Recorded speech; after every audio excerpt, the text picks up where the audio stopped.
A very good evening to you and a warm welcome to Interface here on SABC3. My name is Tembi Samachele. Now, strike season is upon us once again, and all eyes will be on South Africa as workers from different sectors take to the streets to demand wage increases. The mining sector in particular will be watched very closely for any repeat of the tragic Marikana incident that left 45 people dead. There are now fears that strikes will get longer, more frequent, and also become more violent. Well, joining us now for this discussion is the spokesperson of the National Union of Mine Workers, Mr. Lesiba Sishoka, as well as labor economist Lone Sharp. Remember that if you would like to join in this discussion, 33762 is our SMS line, and also Interface on SABC3 if you would like to drop us a line on our Facebook page. Welcome to both my guests, and thank you so much for coming through. Thank you. Thank you, Timmy. Once again, they call it the silly season. That's the strike season, and we're going to see workers taking to the streets. What is the purpose of strikes? What's the ultimate point of going on strike? Listen. Well, Tembiza, I don't think that from the NUM we do agree that this is a silly season. From where we stand, we see this as a bargaining season. It's a season upon which we will start, negotiations and so on. And strikes are always used from our side as the last resort in case we are unable to agree and we feel strongly that the employer is still in a position to accede to our demands. We will then, follow the proper processes and go on strike. What's happened in recent times that has made that happen so frequently, that the last resort is taken so often? Well, look, if you look at the strikes last year, Marikana and what followed through the Platinum Belt was not necessarily strikes on the basis of negotiations, because negotiations had already taken place at the Chamber of Mines a year before. At many of the platinum mines, we had already concluded negotiations. But what happens was that there was a part on which employers undermined collective bargaining processes when they said to us that, look, we can't offer you any more money than we are offering. But at a later stage, where reneged on that and then met certain categories of workers and offered them something out of proper bargaining process. And I remember that was probably our last discussion around this issue. But Lone, strikes, have they become too expected, or is there still that kind of trepidation around strike season on the part of the employers? Well, just two statistics might be interesting to you. The first is that over the last few years, the work days lost due to strikes and stoppages at work have been double what they were under the height of rolling mass action against apartheid. So that gives you a sense of just how dramatic the increase in strikes has been over the last 25 years. Also, South Africa ranks, according to the World Economic Forum, as the very worst country out of 144 in terms of conflict between employers and employees. So what we're seeing in South Africa is not usual, either for our own history or for what is customary around the world. What we're observing in South Africa is a very unique situation. Where does it come from? I think what we've just heard is very much the rhetoric we hear from trade unions, lousy options on pay increases from employers. But there's a very complex background in the process. But my point that I'm making and the question I'm asking is, because it's happening so often in South Africa and because it is unusual, but it happens so often, have employers started putting in contingency plans and just gotten to the mode where every year they're like, okay, we expect this to happen, it doesn't faze us anymore? Or is it still a sense of trepidation that, oh my goodness, the season is coming up again? I think employers feel strike fatigue. At the drop of a hat, workers feel entitled to embark on a strike. The CCMA has very relaxed attitudes towards strikes and issues a strike certificate at the drop of a hat. So really our whole labour relations framework is designed in a way to engineer strikes as the first option rather than at the end of an exhaustive process. So employers don't take it seriously. Do you agree with that statement? Demis, I wouldn't agree with this, especially because what we have seen in the past couple of years is that we quite often ran out of options. You engage the employer to an extent that you realize that it's 5 months down the line, but you are not even coming closer to reaching an agreement. And when you go to the CCMA, the CCMA does not have much options, but to try and facilitate and ensure that you agree. And if still the two parties are far apart, then they will have to issue a certificate of non-resolution, which is now popularly known as a strike certificate. But as far as we are concerned, it's not a strike certificate. It's a certificate to say we have failed to resolve the impasse, and therefore the parties can then, exercise their options. Lone, there's a statistic that I came across that I thought was interesting, that in past years, strike season used to take up to 3 months, and now it's gone up to 10 months. Yes, that's Why right. is that? Look, as I say, there's a very complex set of forces working around strikes. I think negotiation between employers and employees is a very naive way to look at the origin of strikes.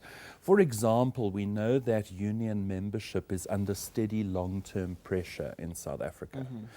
Now, what you get as an impression from striking workers is perhaps a feeling that unions are bold and powerful, but in fact what is happening in the background is that union membership is declining, and as a result, unions are employing tactics like strikes, like extravagant wage increases to try and attract members. The rivalry between trade unions is also a symptom And I want us of to talk about that. competition that trade unions have for membership. So we can't see strikes in isolation from the battle that unions have to increase membership. And I want you to answer to that, Lesiba, but before we get to that, if the strike season is taking longer, is that not a sign that the unions are putting in more effort to try and get to a resolution before going on strike, which then would negate the statement that you made earlier, that it's being used as a first option? I don't think so. I think the incidence of strikes in a healthy democratic workplace, the incidence of strikes would quite naturally decline. I think the length of the strike season, that it is growing longer all the time. And more than that, it's even worse than that. Multi-year agreements that were reached in previous years are just abandoned in the middle of our labour relations season. So I think there's total chaos in our labour relations framework. It's not as happy as simple negotiations between workers and employers. Lesiba, are you using strikes as a tactic to try and gain more members because you've fallen out of favor with most workers? Well, we don't do that from the NUM. We don't go on strike simply just because we want to attract members. For example, if you look at it, Lone has just said now that the strikes have been going on for many years. So the issue of competition is very new in the sector in which we operate. There's always been smaller competition and so on, and we have never found ourselves having to strike simply because members have decided to opt for another union. It doesn't work that way. But your numbers are going down. That's a Well, fact. look, generally in South Africa, we have got much more people that are not unionized. And it's not about the numbers going down. It's simply because many more people have decided not to belong to the unions, not because voluntarily so, but because as unions, maybe we are not walking the extra mile to go and recruit them. Or maybe you're just putting them off. Maybe people are just not enticed by the way that you do business, the way you negotiate. No, it's not about negotiations. It's about a whole lot of other issues. For instance, if you were to look in the mining sector, traditionally, mine workers used to stay in hostels. They've moved out of hostels. They are living at their own places. And many people have then decided that, it is not always possible to attend union meetings because you go and work underground, you come out of underground, you rush to a bus and go home. So we will have to change the way in which we do organize our members and the way in which we interact with them. All right, let's leave it there for now. Let's take a quick break. When we come back, we talk about some of the other issues relating to strike action. Remember that if you want to take part in this discussion, our SMS line is 33726, and also our Facebook page is Interface on SABC3. We're right back after this.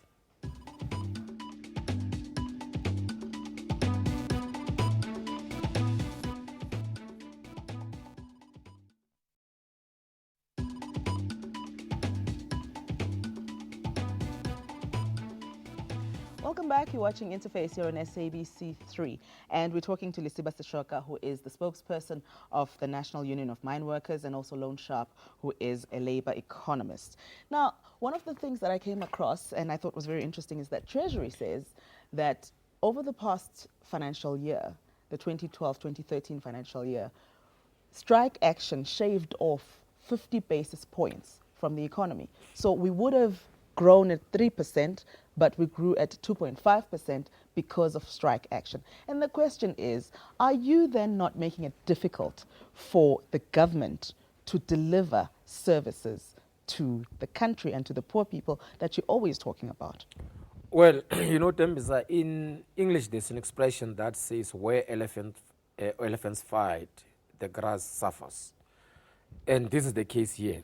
We're saying what is needed in the mining sector and in all the other sectors is that there should be a negotiation in good faith. And employers must be prepared to work hard to improve sound industrial relations, because that's where the bigger problem is. For instance, look at what happened at Marikana.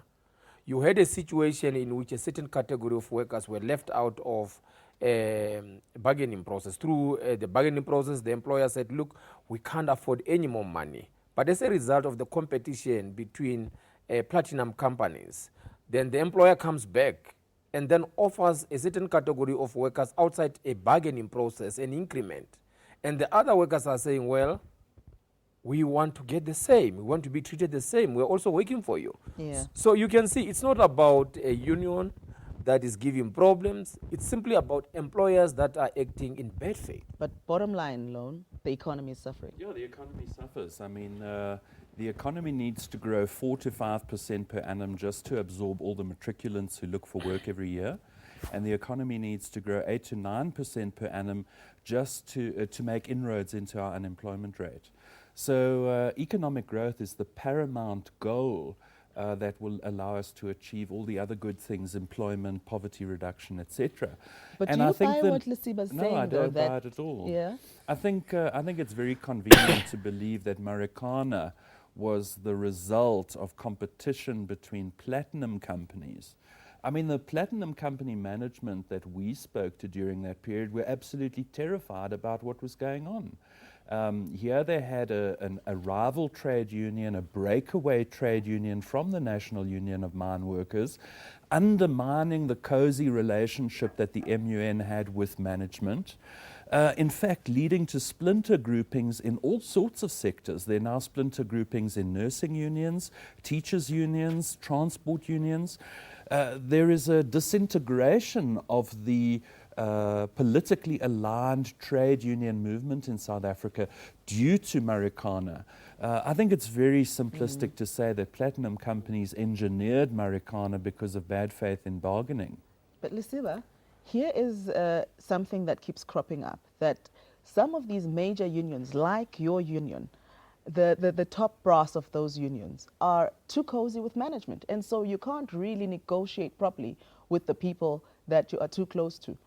Well, look, let me correct something. You know, people make something big out of nothing. If you look at the relationship between the leadership of the NUM and the mining companies, for instance, there's been talks that, you know, some of the leaders are paid by the companies. But the reality is that when you are elected to a leadership position for a union, you are an employee of a particular company. Because if you are not an employee, you can't be a member of a union, and therefore you can't be elected to lead a union.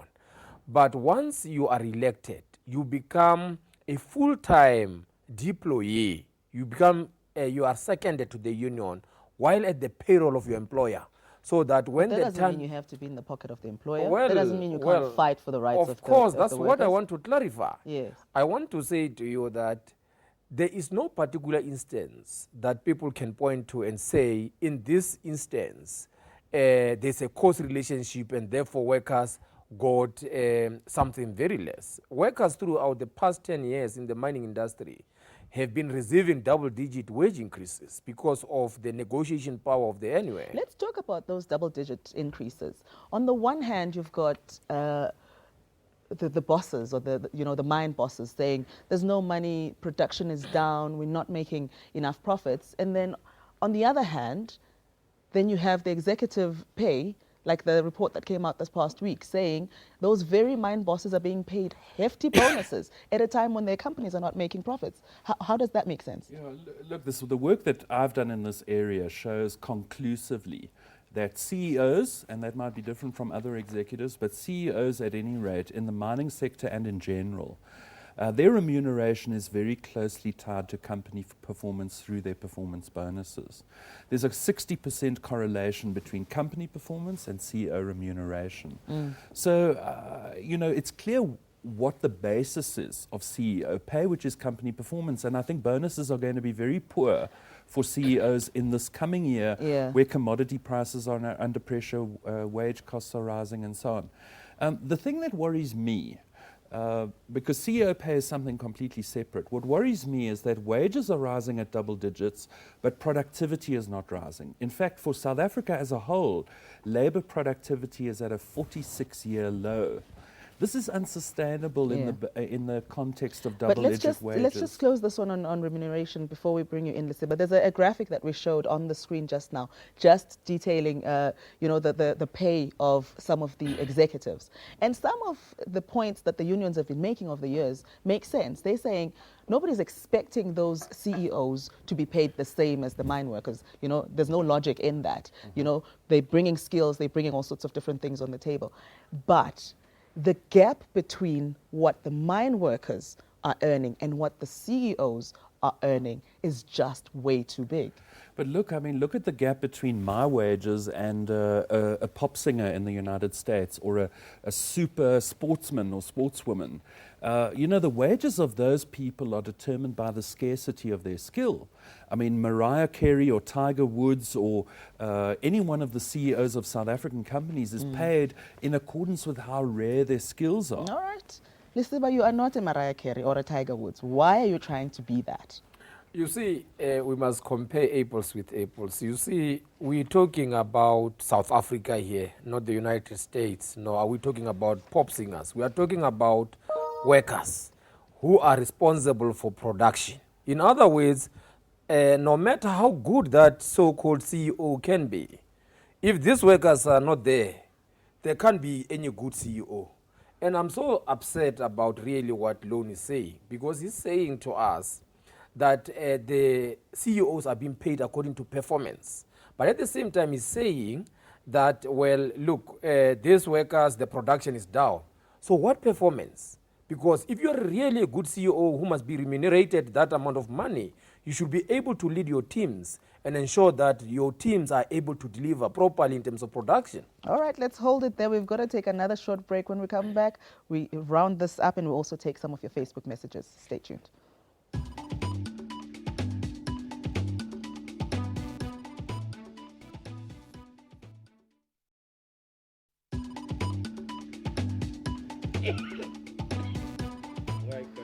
Welcome back. Let's take some of your Facebook messages. Dekane Matubi says, strikes are just the beginning of a great uprising to come. Our government and all the major entities and role players in our economy are just so unfair and selfish. Tazom Kize says, unions first have to understand that wages depend on prevailing market conditions. So their wage demands must speak to such conditions. Secondly, unions must not lose sight of the correlation between unreasonably high wages and also unemployment. And then Mujali Fakhadebe says, I have a problem with mining bosses who tell the workers that there is no money and then they take home millions annually. And secondly, I have a problem with union bosses who tell their employees to go on strike and they don't get paid, but the union bosses still get their salaries or their wages. And then we have Musiwa Mutaung saying, I will never forgive and forget the suffering and the cries of workers in the Aurora mines. Those are just some of the messages on Facebook that we can actually read out tonight. Do keep them coming, and also thank you so much for your SMSs as they are scrolling down our screens. Lisiba, let's start with just that one. When the employers, or when the workers are on strike, and you've encouraged them to go on strike, do you, as the unionists, get paid?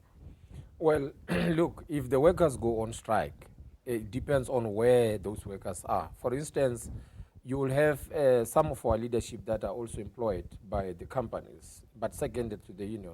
So clearly they won't get paid because the same workers from that company are not getting paid. But if you're asking me, yes, I'm an official of the union, I've been appointed. What happened to solidarity? Why should you not, in the strike season, forego your salary in solidarity with the workers? Well, of course, some of the time we do it, but I mean, we can't do it all the time. Workers don't go on strike all the time. All right, Lone? Oh, that's just nonsense. Some of the time. None of the time does a union boss forego his earnings in solidarity with the workers. You know, the most important contribution that an economist can bring to the study of unions is to treat them as businesses. They have revenues from their members, they have costs in terms of organizing, and unions have a struggle like any business to survive. They are economic entities. So they have revenue pressure, they have cost pressure, etc. Now, in the mining industry, we've got 81% of the workforce being unionized. So that's a saturated market. There are no additional workers to gain, which is why the politically aligned trade unions in South Africa are shifting to the public sector unions, to SADTU, to others, because the only growth of employment occurring in South Africa is in the civil service. And as a result, the civil service unions are growing their membership while the private sector unions are languishing. So you have to think about unions in economic terms, because that's a vital perspective to understanding them. Is that what you are? Business entities that are not doing so well right now and need to use the strike action or recraft to try and get more members and try and get yourselves on par with the public sector unions? We are not business entities. We are non-governmental organizations in terms of how we are categorized in South Africa. We are there to serve the members. So I don't think that that's a valid point. But also you must understand that if you look at the private unions operating in the private sector and the public sector, there's no competition between us because there are no mines that are owned by the public sector. So there's no, but in terms of membership growth, they're growing, you not. Well, I don't know about the issue of not growing, of them growing and us not growing. If you look at, there are many unions in the private sector that are growing. As the NUM, we may have lost a lot of members last year, but throughout the past 8 years or so, we've been growing at a high rate that has never been seen before, actually. It's other unions except NUM. Oh no, I mean that's a classic. Look, COSATU's Secretariat report, published every year, is a worthy read because Zwelinzima Mavavi in the last report gave what I thought was an astounding, acute appreciation of the union environment. So, for example, things that COSATU is encouraging its member unions to do is engage new growth people. These are people who are deployed to recruit new members. You just have to take a look at the speeches around collective bargaining, around union membership. But what should they do? What should these unions do? Because at the end of the day, you have workers that are not paid what they should be paid in South Africa. That's a fact. There are two different responses in South Africa between the unions. The first response is to try and become more relevant to members. So, for example, some unions are offering commuter insurance, funeral cover, bursary schemes for their members and others. And that's been quite successful. Unions are even offering microloans in certain cases, so jumping on the bandwagon. That's one way. The other way is to seek political patronage. And in the long term, Political patronage is not going to give you the relevance to your members that you need to remain in power. All right, last thoughts from you? Well, look, I think Loan is confusing two issues. You see, unions such as the NUM and many unions, if not all affiliated to COSATU, are not collective bargaining unions. We are social movement unions that looks at transforming society as a whole. We don't look specifically at wages and so on. We look at worker issues, but we also look broadly to ensure that the South African society is a transformed society that will ensure that the previously disadvantaged has got a hand in how the country and the economy functions. All right, we're going to have to leave it there. I'm sure this is something that we'll be talking about again in the near future, but thank you so much to both of you for coming through to talk to us here on Interface. And that's how we come to the end of our program tonight. Thank you for participating, and do join us again next week at the same time. From me, Thembisa Magele, and the team, good night.